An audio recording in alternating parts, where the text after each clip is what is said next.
হয়েছে। বাংলা গাজর ইহুদিদের খবর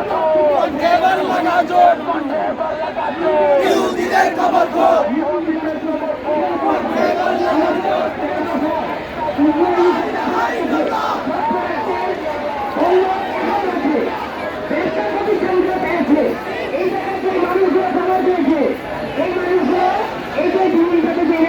দেখতে পাচ্ছি আমাদের আশেপাশে এই রেস্টুরেন্ট গুলোর মধ্যে Pepsi, Coca Cola, Sprite, Fanta এই ধরনের ইসরায়েলি ড্রিঙ্কস গুলো ওরা সরবরাহ করে।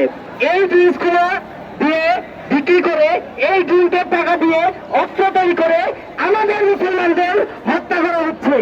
এরপরে মুসলমান সচেতন হচ্ছে না। এর মূল কারণ কি? মুসলমানের ইমান দুর্বল।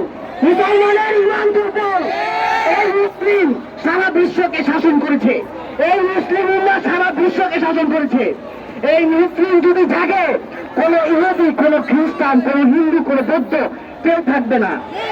আমরা জিহাদি জাতি, আমরা বিজয় জাতি, আমরা সালাউদ্দিন আইয়ুবীর বংশধর, আমরা ওমরের বংশধর, আমরা আব্দুল কাদের বংশধর।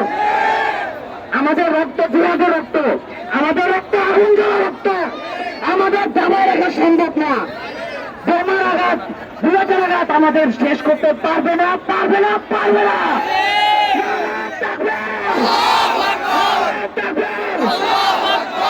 সেই সাথে আরেকটা ইম্পর্টেন্ট মেসেজ আপনাদের সবাইকে দিয়ে দিচ্ছি।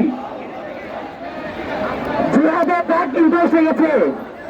আপনারা সবাই জানেন, অবগত আছেন, জিহাদের ডাক কিন্তু এসে গেছে। জিহাদে নামতেই হবে। মুসলমান, মুসলমান, তুমি যদি এখনো ঘুমিয়ে থাকো, তুমি মুসলমান না, তুমি কাফের। তুমি যদি ঘুমিয়ে থাকো, তুমি কাফের। সরকারের যারা কর্মকর্তা আছেন সবাই প্রচার করুন। ইরান, ইরাক, আফগানিস্তান অলরেডি যুদ্ধে নেমে গেছে, অলরেডি জিহাদ শুরু হয়ে গেছে। আমাদের পাশে পার্শ্ববর্তী দেশ ভারতে মুসলমানরা নির্যাতিত হচ্ছে। আমরা শত শত মাইল দূর থেকে শুধু আফসোস করে যাই।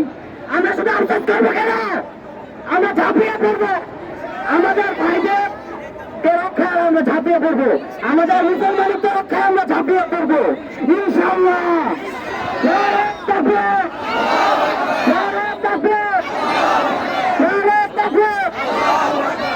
সকলে কি স্মার্টফোন ব্যবহার করেন না?